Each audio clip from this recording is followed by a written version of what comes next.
Today, we are bringing together 7 moms who share a painful and tragic bond. They have all lost children in violent encounters, most of them at the hands of police, and they will tell you that it speaks volumes about systemic racism in our country.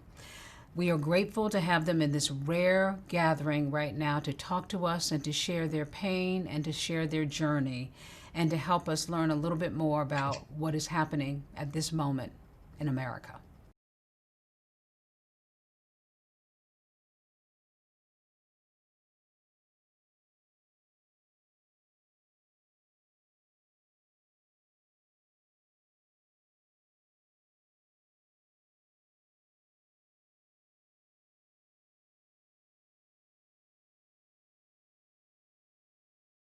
I just wanted to reiterate how much I appreciate and we appreciate here at ABC you're taking the time to talk with us. I know that this is a very difficult time. You all share a common and painful bond. As one of you said, the sorority that nobody wants to be a part of. What do you say to each other? Wanda, when you see each other? Michelle, when you see each other, what do you say? It's nothing you can really tell a person that's going through this type of pain to make them feel better. But what I do like to express to them that I share the same pain, um, the same pain that these ladies have. I have the sleepless nights, um, the sleepless, not eatless days. I mean, I've had those, and I know that these mothers share that same type pain. And I also would like to share, if I hadn't spoken to you personally, that I'm here. We must stand together. We must support each other. You sent a message to Tamika, Brianna's mom, on her birthday. Yes, ma'am. What did you say? I just wanted her to know that I knew that that day was going to be very difficult because Ahmad had a birthday on May the 8th, and it was days prior of that video being released. And that was one of the most heartbreaking days that I've ever had. And I know that Miss Palmer, she experienced the same pain. And I wanted her to know that I know her pain and I was there to support her. Ms. Palmer, tell me about that, what that meant to you, because this is so fresh for you at this moment. How are you doing? I'm trying to be okay. Um, it was nice though to get the message just to know that, somebody feels the way that I feel. I'm surrounded by all these people, but they don't really understand what I'm going through and how I feel. And, for her birthday to come up so quickly after this incident, yeah, it was heartbreaking and just, so her words were kind and they were sweet, so they meant a lot. A lot of people reached out that day, people that you don't even know. I did a report that day. People chanted Brianna's name as they were protesting, but yet you were dealing with this personal loss. What was that day like for you? I didn't want to be up out of bed. I didn't want to deal with people, but like you said, it was all these people who I don't even know who came from everywhere to celebrate her life. So I had to get up and I had to talk and I had to be around these people and I'm grateful. I really am, but just that day in that moment, I didn't want to be that person. I didn't, she's not here. She wasn't here to enjoy it. And yeah. Sabrina Fulton, what do you say to someone like Tamika Palmer, who is so newly in this horrible, painful club that you all are part of? I don't want any mother to listen to what people have to say about the way you should heal and the amount of time it should take for you to heal. Everybody heals in their own time, so don't feel any pressure from anybody that you should forgive, that you should heal, that you should be happy. Because one of the things that I remember is I felt like I was never going to be happy again. I went from 95% of the time being happy to 95% of the time being sad.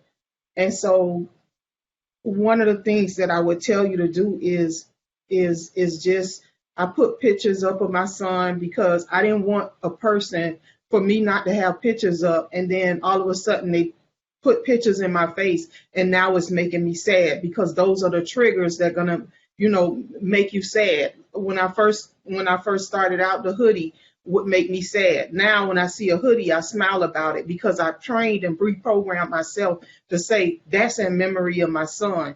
So you just have to do things that's in memory of your son. You have to, or your daughter, and you just have to think about the good times. I just posted this morning on somebody's page. She was thinking about her mom, and she said she was crying, and it's okay to cry. I still cry 8 years later, and I don't apologize for crying. Those are my tears. That was my son. And so when I cry, I always know that a brighter day is coming. And you have to know that. You have to allow yourself to be sad on that day. And then you have to allow yourself to know that a brighter day is coming. One of the things, too, you said a lot of people was around you and different things. I had tons of people around me.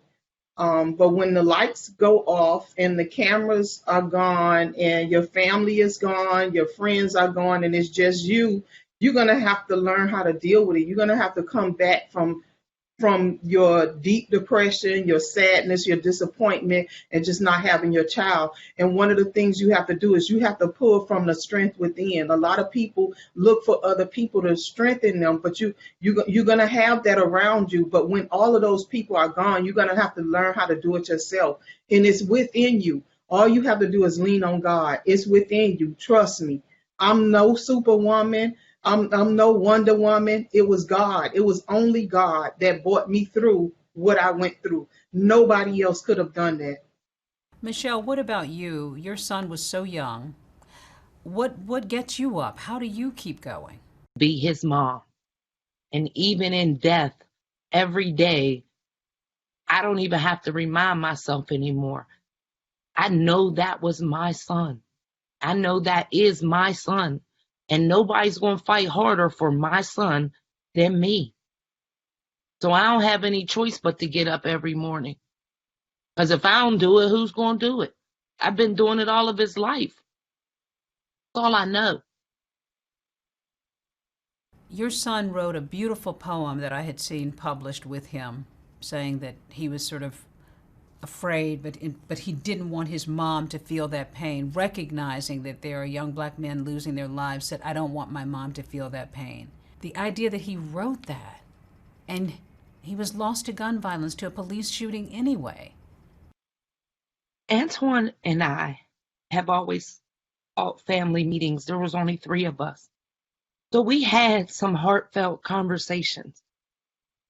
And I had expressed to him multiple times that as a young black male, I would always be concerned for his safety. Unfortunately, I was concerned with Antoine losing his life in the streets. I never imagined him losing his life to somebody who was sworn to protect and serve. I didn't actually see that poem until the day after Antoine was killed. Mm. And for so many years, I had wondered, and I always repeated myself, as a parent, you say to your kid, do you hear me? Do you hear me? I hope you hear me. Mm-hmm. And I didn't know until the day after Antoine died that he actually heard me. You had never seen that poem before. He wrote it for a school project. So it was never made public. His teacher saved it.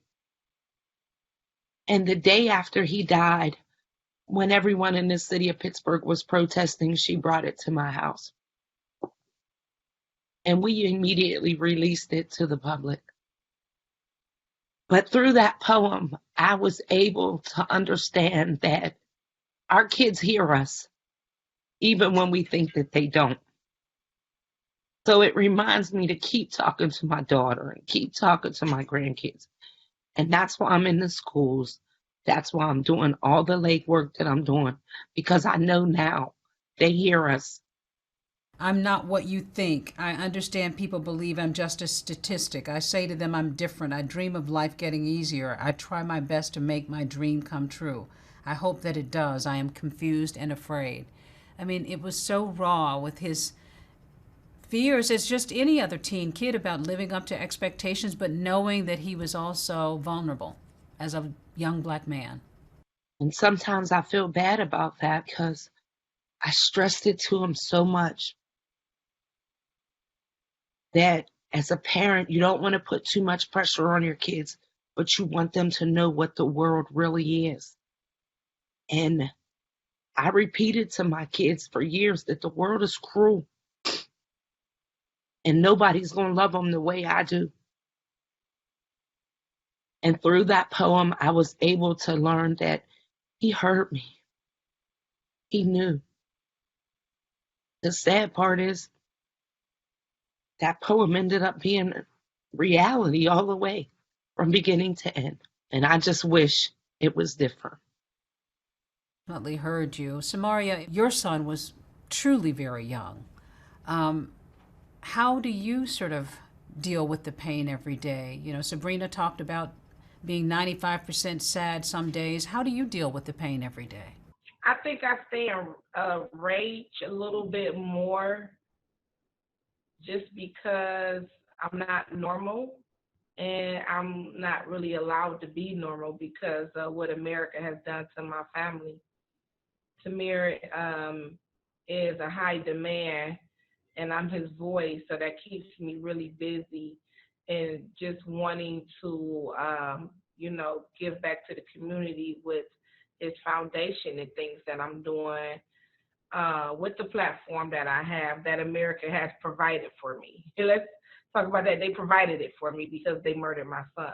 So, on giving back to the community, building a center, the foundation, still being a mom, a grandmother, still always going to be fighting for police reform, dismantling the whole system, things of that nature. I stay very busy, very busy. I got a lot of projects. I kind of juggle like 20 projects at a time. I did hear you talk about being in demand and having to speak your child's name. And Gwen Card, let me ask you that because so many people have spoken your son's name for a number of years. And, but so many other things have happened. So many other shootings have happened.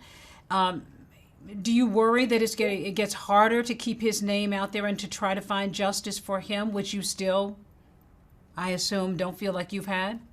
It was several police officers involved in my son's death, and I vowed to go after those police officers with everything. And I am so sorry about George Floyd, and I expressed that to his family. But his death echoed the sentiments of my son, and it brought back to life what was actually started with the idea with my child. And even now, that's why I'm still trying to go. I have gotten more of my broadcast before, and one of the Eric Garden anti-chokehold, and it's not perfect, but I can fight for it. I'm not only fighting for my child. I'm fighting for the grandchildren, for the mothers who may have to cry because it is no law, and I'm fighting for the unborn. And I just want everybody to know about it. We don't need another mother in this world. Gwen Carr was talking about how she won't stop fighting. And it's not just about her son, but it's about others. And this is a fight that you're really just beginning because this just happened to you. It is still very fresh. You lost your son, not at the hands of police, but at the hands of, two people in the neighborhood. Some people might even label them vigilantes. You're just beginning this fight. What is that like for you, joining and hearing the voices of these moms and some of them who have not found justice, and knowing that this is a road you're about to travel? Hearing from other mothers, it gives me strength to let me know that what I'm doing now, which is fighting, is what I'm supposed to do as a mother. I just started, but I've been fighting for Ahmaud and my children ever since I had them. So fighting is normal. Fighting this type of fight is different, but I've always fought for them, and I always will. Does it give you hope, or does it give you sort of discouragement, though, when you hear that Gwen Carr says all these years later she's still fighting for justice? others among you who say they still feel like they have not had justice? I really think that what has happened over the last, say, 4 months, this is different. They're protesting. People are hearing our voices more. And I do think that change will come. The time has come for change. And I think that what's happened has implemented change. Allison, I'd like to ask you about that. Now, you're the only mom here, really, who has seen a conviction in your case. The police officer who shot your son was indeed convicted and given 10 years. Do you feel a sense of justice in this case, given that you did actually see the police officer who shot your son go to prison? When I returned from the grand jury and they actually indicted Amber Geiger for murder, I asked, or I indicated that I looked forward to a murder conviction. So until the trial, I prayed and I fasted, and that's all I asked God for, to give her a murder conviction. Because my son's life was taken away, and we live in an age now where it's not an eye for an eye and a tooth for a tooth. So I could not ask that her life be taken away as well. But I thought that whatever she was convicted of would cause her to have a completely different life. So being a murder convict, I know she will not be able to vote. She'll have to declare her conviction when she has to get another job. And now I'm quite heartened with the executive order, which states that police officers who have done wrong would now be included in a registry of offenders so that they cannot get back into any other police department. So I am not too happy about the 10 years. However, I believe God is in control, and I'm hoping that during the time that she sits in a prison cell, she will reflect on what she has done, the pain she has inflicted on my son and on my family, and come out of that prison a better person, a person who would never ever think of pulling a trigger on another man. And do you think that that will happen? I mean, you had a chance to see her in court. I think it's going to happen. And I am still fighting. I am still calling on authorities to do what is right. And I believe the protests that we're seeing right now, although there were protests after every single incident, and I'd reached a point where I was asking, when will it ever end? I kept saying it over and over. I thought after both of them, it would have been the end, because I kept saying that I did not want to see another family suffer the fate that we did. And I am so sorry to Tamika Palmer and to Wanda Cooper and to the other mothers who have lost sons following Bofam's death. I'm so sorry to Tatiana Jefferson's family, that she could have been in the comfort of her home playing videos with her nephew and be shot in her bedroom. I'm so sorry for Jamel Robertson's family and for E.J. Bradford's family. And now we have Rashad Brooks. I am so sorry for all of these families, because we all suffer the pain. Birthdays are no longer the same. Anniversaries are no longer the same.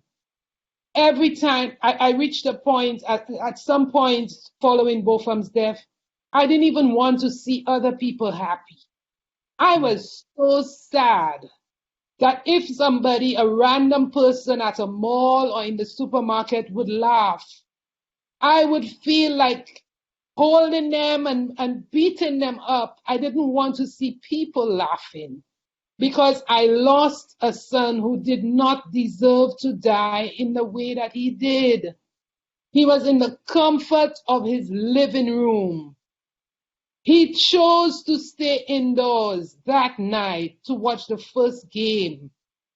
He was happy. He called his sister saying, oh, he couldn't wait for 10 o'clock so that he could watch the game. He had settled in for the night. And his life was taken by someone who swore to protect and to serve. Someone who ought to have had the right training to observe their surroundings and to de-escalate a situation. But instead, she hastily pulled the trigger and blew up my son's heart. If America does not shake up after all these incidents, the tears that we all share as mothers will be the tears that will break America. Tamika, you hear that, and I'm sure it takes everything you've got. I want to hear what you're thinking as you're hearing Allison. It's just hard, she talked about not wanting to see other people happy, to have these people around you, laughing and enjoying life. And they don't deserve to not be happy, but in that moment, you got so much anger inside of you, so much disbelief for what happened to your child. To know that she talked about, having the best day that day, going out to dinner with her boyfriend and going home to watch movies. To know she was in her house, in her own bed, and someone kicked in her door and killed her. To know that she didn't deserve it.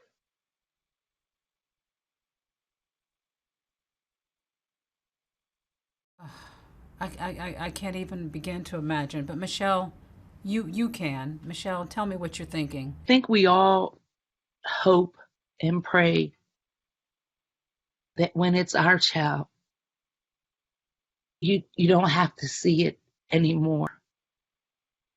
And every time you see another one, it takes you right back to the day that it happened to you.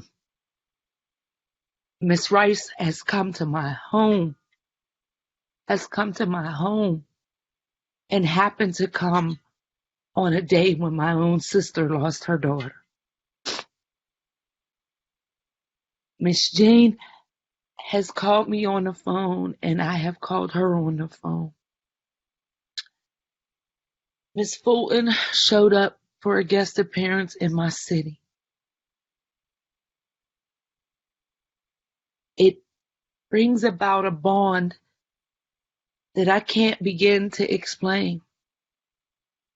And I think the reason that happens is because no one understands what this pain truly entails and all of the dynamics that come with it, unless you have walked in our shoes.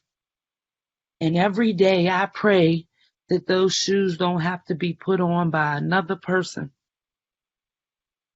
So it's heartbreaking. It's not just heartbreaking for myself. My heart breaks when I listen to their pain, because I know what that pain is. And I think all of us use the word overwhelming because there's no other way to define it. I don't think people realize that we're not just battling our own issues and the fact that we lost our kids. We're battling a whole law enforcement agency. It's a lot. A lot.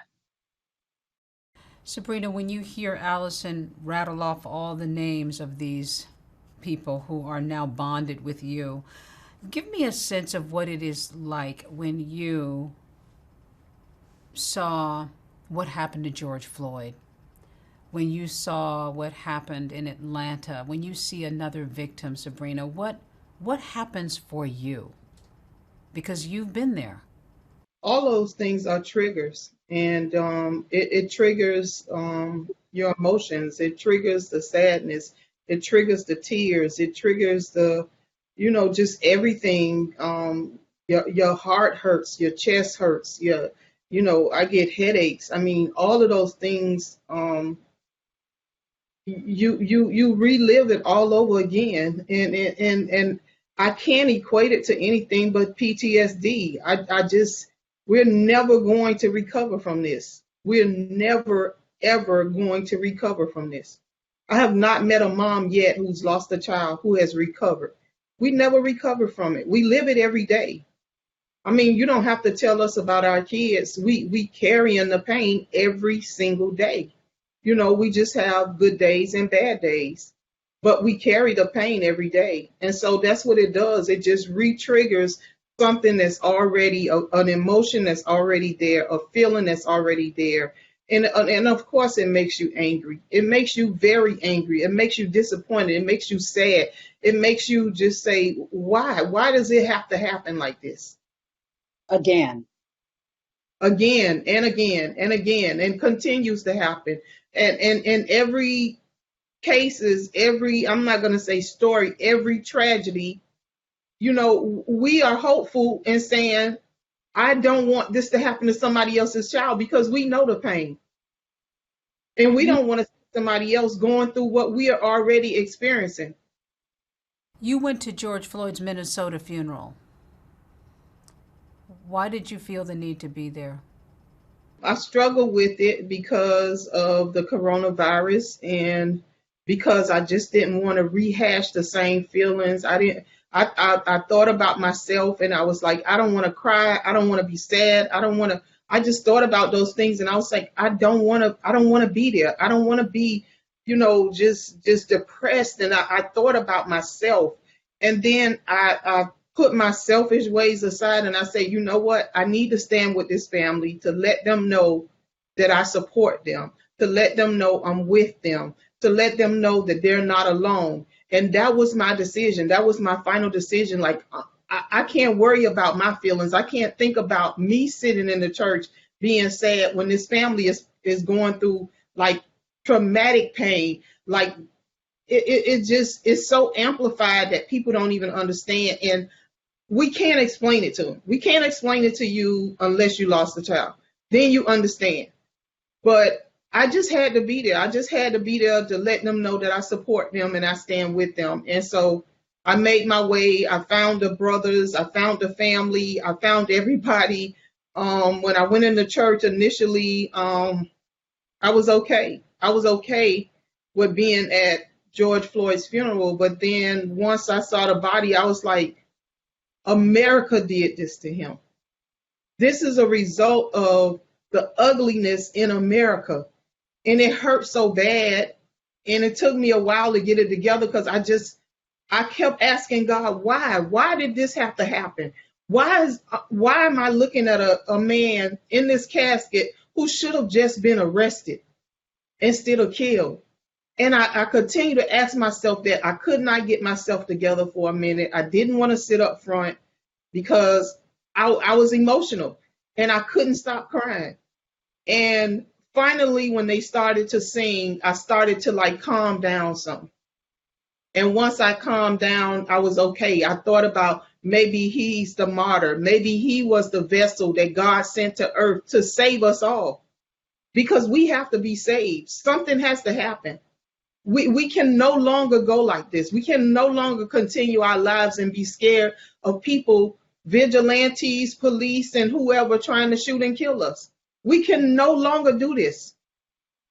And that's why you see so many protests. We can no longer do this. And I'm pretty sure I'm not the only one that's saying enough is enough. I'm not the only one that's saying stop killing us. I'm not the only one that's saying Black Lives Matter.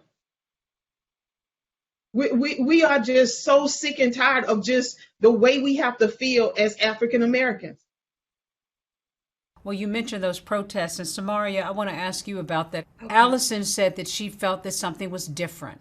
Other people say they feel there's something different. When you see these growing protests, and they are growing by the day, and black and white hands, all a fist up in the air, does that say to you that something feels different right now, Samaria?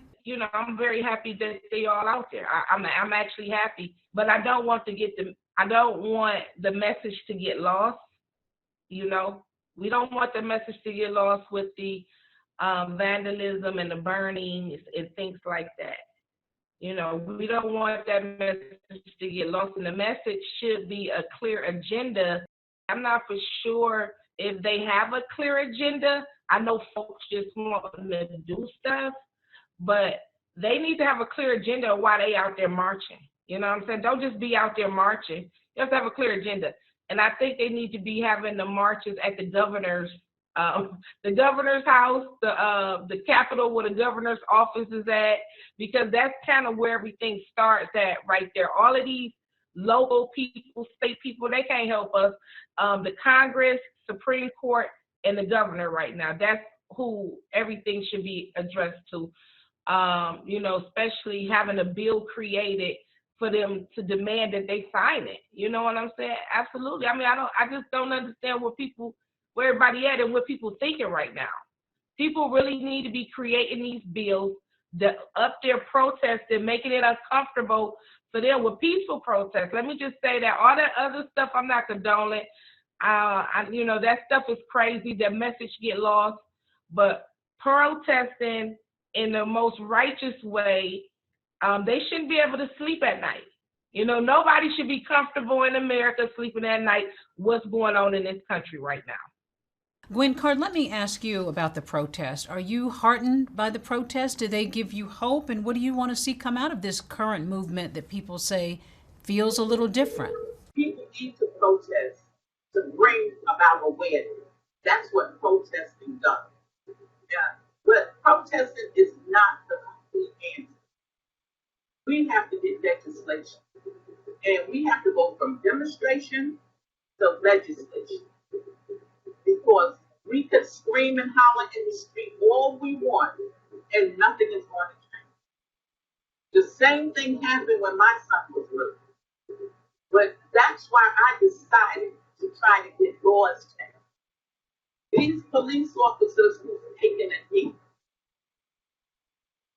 haven't lost his job because he took a knee.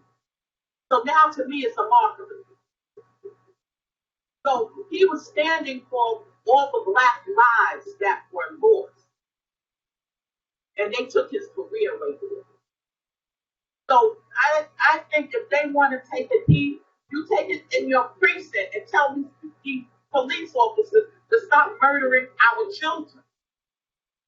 Because they come into our neighborhoods, our communities, and they shoot our children.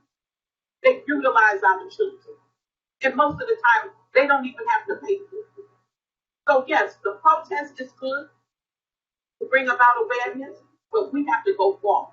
And we, as the mothers on this call and other mothers, we understand it. A lot of people are just following protocol. They see other people demonstrate and they demonstrate. But I say some people are just in a moment. But we got to be about a movement.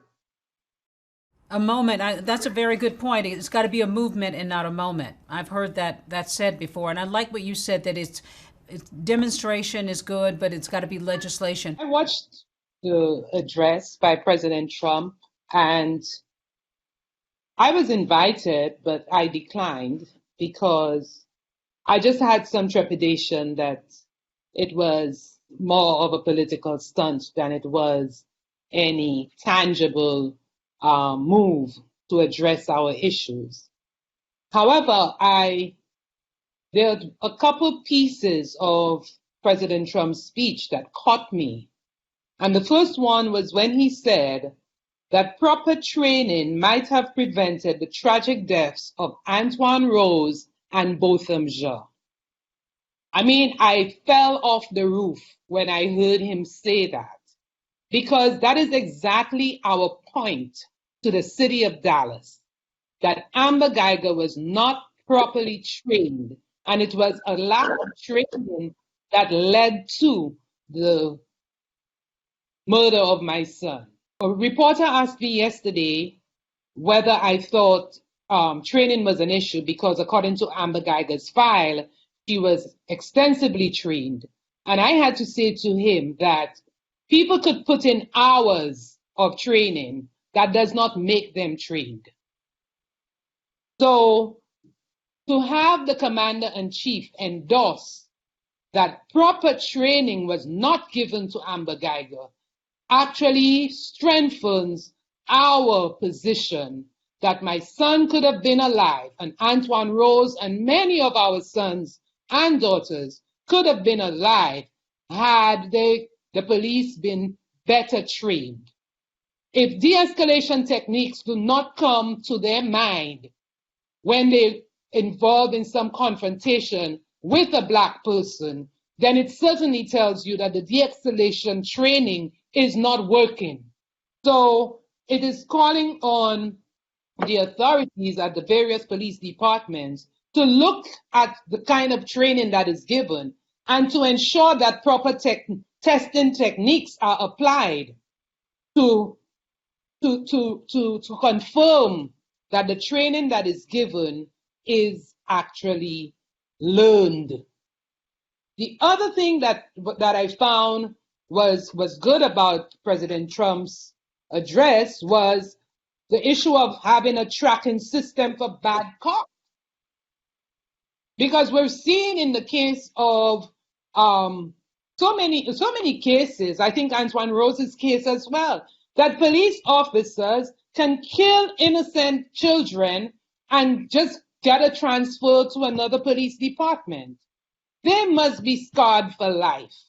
And so that tracking system would prevent them from getting employment in other police departments. So notwithstanding the intention that President Trump had for his executive order and big show of police reform, we have to pick out what benefits us. Right now, I believe we have to be a group of selfish people because we are the ones who have lost precious gems in our children. And therefore, whatever it takes to give us solace, to give us what we need from the loss of our children is what I am going for. So I look through, my mom always told me, chew the meat and spit out the bones. So that's what I did with President Trump's speech. I looked through the meat. I took all the meat that benefited me, and I will throw out the bones, the innuendos, the other things that came with them. Right. The use of force and the escalation must be clearly reviewed so that another Black child in America would not be killed. I have 3 grandsons in America right now and a daughter, and I am still scared. I am still scared for all of them because I am not sure that all the protests and all the voices that we're hearing and all of corporate America coming in denounce police brutality and white supremacists, that it will stop. But I believe that it's a step into development. Just like Martin Luther King and all the others who came before us, we now have to continue, not necessarily for ourselves, but our children and our grandchildren. And that's what so many people don't understand, that fear that you feel. Tamika, let me ask you, because everybody's talking about change. There has been some small change at this point in Kentucky, Breonna's law, that will now make it unlawful to do the no-knock raids. Does that give you any comfort at this point? It gives me comfort for families, other families. It doesn't give me any comfort for what happened to Breonna. No one's been, these people are still being paid. These people are, walking around as if they did nothing wrong. And so for me, no, it's no comfort. But I'm definitely grateful that hopefully this doesn't happen to another family. Samaria, let me ask you, we were just sort of talking about any of these changes and things like that have happened, and obviously nothing has changed really in Ohio for you. But when you think about the shooting was ruled objectively reasonable. To be said that it was reasonable in a report that he was shot and killed your 12-year-old son, how do you wrap your mind around that? I just want to be able to serve the people at the end of the day and just make sure I'm representing my son in the most honorable way. Because he was 12 years old. I mean, you can't diminish a 12-year-old character. You cannot. I don't care what they say. You cannot diminish a 12-year-old character. And that's just where I'm at with that. So that's what some of my piece can kind of start. Do you have much in the way of hope that change is happening at this moment? I think that more people are listening. And for me, the executive order that was signed by the president, I'm actually just praying that it puts a little pressure on the representatives in the state level so that they are at least encouraged to take action because the president took an action no matter how small it was.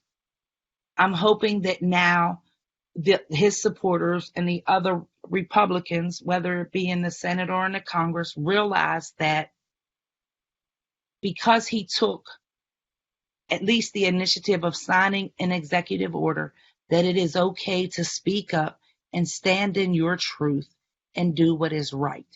So I'm hoping that he is just an example by putting his signature on that piece of paper for those on the state level, because at this point in my home state, we're pushing our own bill, which is House Bill 1664, and we can't get the Republicans on board. So I'm hoping that at this point, his followers and the people that support him now say, he signed something, we can do the same thing. So maybe there is some pressure that comes from the top. Sabrina, let me ask, when you talk about things that are happening in your own communities, you're even now running for office. Tell us why and what you're hoping to accomplish. The reason why I'm running for office is because I believe that I can make positive change. I'm passionate about my community, even though I travel the nation and I speak professionally. I want to see changes here in my own backyard. And so that's what encouraged me to run for office. I truly believe that seat belongs to the people. And, through whatever process is gotten away from being the people's seat. And I want to bring that back. It's Miami-Dade County Commissioner? Yes, it's Miami-Dade County Commissioner, District 1. And I worked, Deborah, for them for 24 years before Trayvon was shot and killed. The only reason why I retired was because I could no longer work. I was doing, pursuing justice for my son. And so I took a leave of absence or whatever, but I was currently working at that time. Trayvon was shot and killed. And also I went to elementary school, middle school, high school, and I graduated from college in this district, Florida Memorial University. And also my grandmother, my great-grandmother, my grandmother, my mother, and I live in the district. And so it's really near and dear to me. And I just really think that people need to a change in Miami-Dade County. They want to see something different. They're tired of doing things the same way with the same politicians, and they want to see change. And I believe I can go into it and look at it with fresh new eyes. I'm not connected to anybody. I don't owe anybody anything.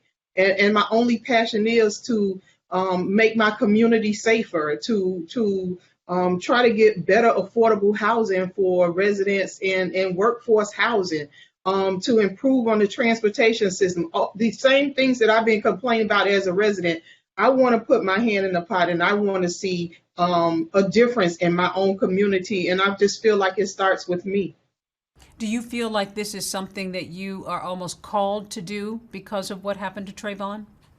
Initially, I thought that, but it's so many obstacles to get to that seat. It kind of makes me wonder. I'll never give up. My election is August 8th, and I just ask everybody who live in Miami-Dade County to, if you want change, if you want to see a difference in your community, if you want a fresh new perspective on things, and I feel like I'm the voice of the people. Gwen Carr, I'm sure you probably wouldn't necessarily want to spend your life right now out there advocating, doing the things that you're doing. You probably, I'm sure many of you would like to be doing some different things. How tough is it having to try to push forward and be out there and be a voice and try to keep your son's name out when maybe if this hadn't happened, you could be doing something else in your life? That is exactly true. Because had this not happened to my child, I would have been the low-key individual that I had been for most of my adult life. But after my son was murdered, I had to take a stand. I had to be I'm the only one who could lift up his name. I'm the only one who could stand and tell his truth and my truth. Because we know that the report, the police officers, they always sabotage your child. They murdered him twice. They murdered him on the streets, and then they murdered him in the paper. So I have to tell the world who my child really was and who he was to me. He may not have been anything to those who took his life, but he was everything to me. And I will not stop telling the world that. You know, for me to hear what you have to say, to read your stories, and, you know, for so many people, but I have a black 17-year-old son, and my heart hurts. And I can only imagine what yours feels right now. Talk to America, if you would, and any one of you can talk about this, about what it is to be a black mother in America. I think a lot of people don't really understand. They're beginning to hear. People have been posting things on social media saying, I don't understand, but I stand. Which one of you wants to talk about what that feels like at this moment, being a black mother in America? At times it can feel hopeless and you feel helpless because you never know when you're going to be watching a news story in your home, in the safety of your home, and the next day you're it. You never know when the next tragedy is going to happen, and if it's going to be somebody that you know or somebody that lives in your neighborhood, and somebody has to call on you. You never know those things. You're never going to know the pain that we face because you are not experiencing that particular pain. And so what I would encourage people to do is take a look at what happened with these tragedies and think to yourself, what if that was my son? What if that was my daughter? What if that was my sister? What if that was my mom? Just put your family member, your loved one in their place. And that should open up your heart in order to get involved. And when I say get involved, I'm not just talking about social media likes. I'm not just talking about reposting something. I'm talking about really getting involved. I'm talking about you can't continue to be silent because it could happen to you at any given time. If you are African American, I shouldn't have to tell you to get involved. You should, by the mere fact that you have children or you have compassion for somebody else that has children, it should compel you to get involved. You should not turn your face away from what's going on right now. Your heart should not allow you to do so.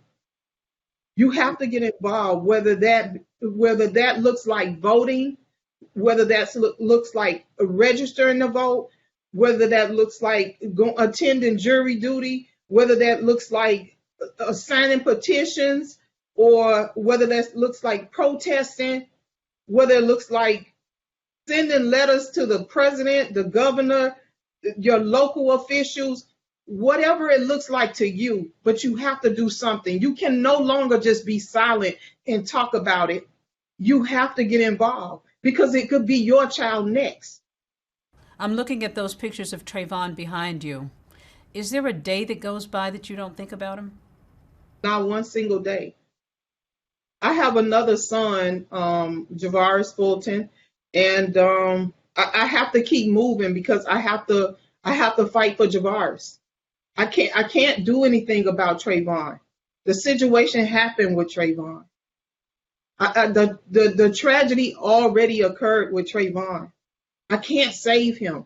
but I can certainly work towards saving my older son, Javaris, and every Trayvon Martin and everybody's son and daughter that's on this, that's listening under my voice. I can certainly do my part. And that's the problem. People are not doing their part. You see, a lot of people are standing out because they're speaking out against it. They're doing something about it. And then you have the majority of people just sit back and watch and listen until it's them. I was a product of that. I was never a person that spoke out. I was never a person that protests. I was never a person. I mean, of course, I had my my thoughts and I had my things that I believed in. But as far as me being involved, that's why I try to encourage people to get involved. Don't wait until something happens to your child. Get involved now so something doesn't happen to your child. None of us asked to be thrust into this role. It has become a job for most of us, and I know for myself. I no longer have a son out there. And I'm still willing to get out there, lead the way, push the movement, and open up some doors for some other people. I personally feel like this. If I can do it and I don't have a son out there, every Black person should do it. I stand by the philosophy that I am Black and I am proud. And anybody who is Black should be out there on the front lines right with us. I'm no longer trying to save the life of my son. That is gone. But if I can save the life of another mother's child, I'm going to do it every day of the week. And I mean, I ain't stopping till I'm dead. And I pray somebody in my family picks up the fight then. Allison, John, let me ask you, when she talks about the fight going forward and you all are vowing to fight, where do you think you might be next year this time? Do you think there will be great progress? Deborah, I like what I'm seeing. I'm not one who would just accept talk without action. So what I'm seeing right now, following George Floyd's death, I'm seeing corporate America coming in and apologizing. I am hearing the NFL talking about getting Colin Kaepernick back.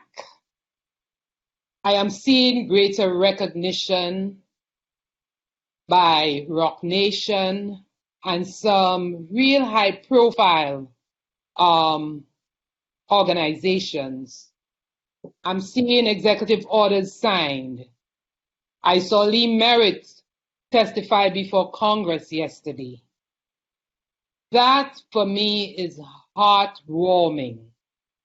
I am seeing some progress, and I'm hoping that where we're at today is etching closer to the complete eradication of police brutality and white supremacy. I am a realist. I don't believe that Rome was built in a day, but I believe that every step that we make is a step that seeks to help another Black family from suffering what we went through.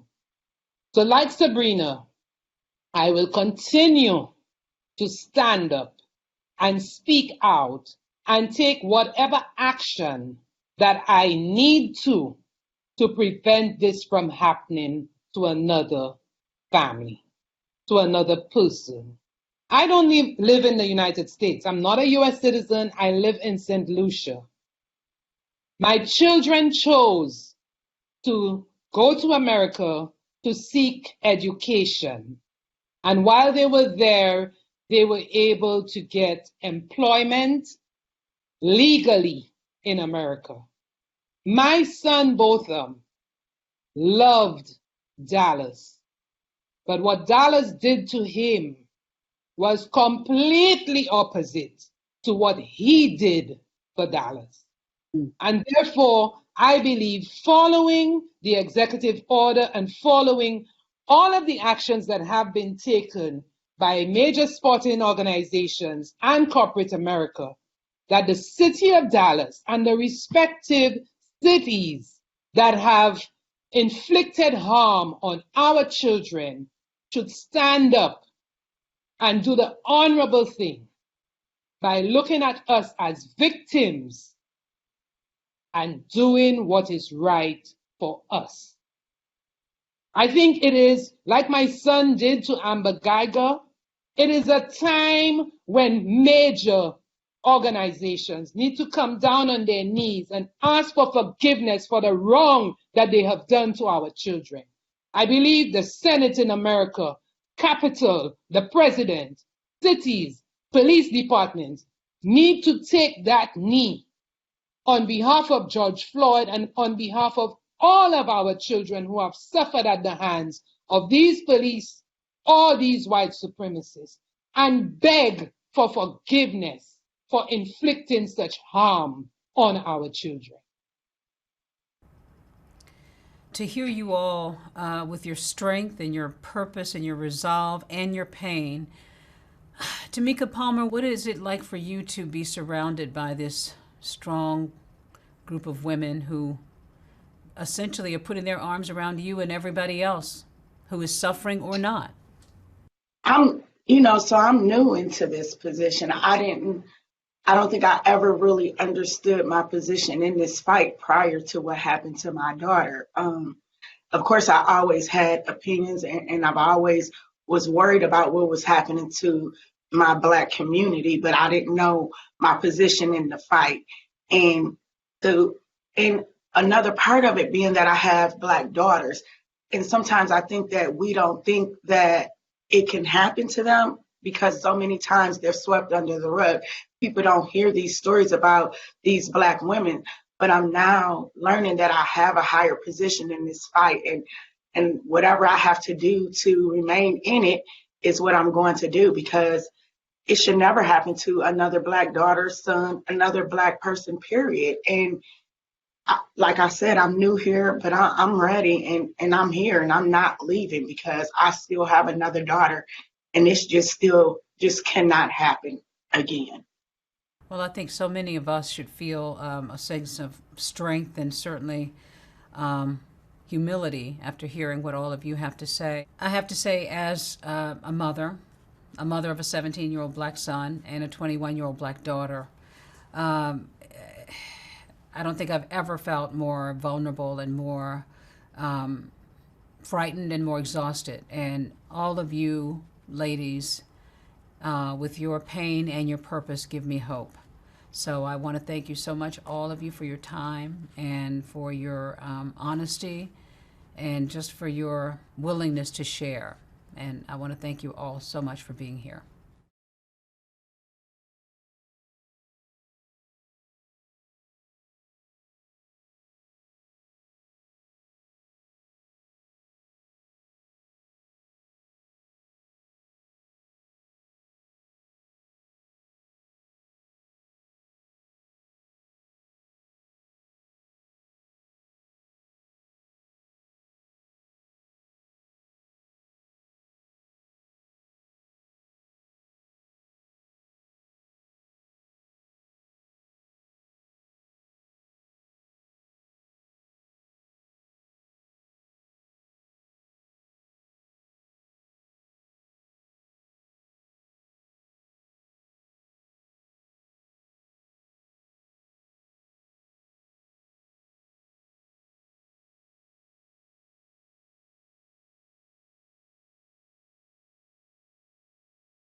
Well, hey there, GMA fans. Robin Roberts here. Thanks for checking out our YouTube channel. Lots of great stuff here. So go on, click the subscribe button right over here to get more of awesome videos and content from GMA every day, anytime. We thank you for watching, and we'll see you in the morning on GMA.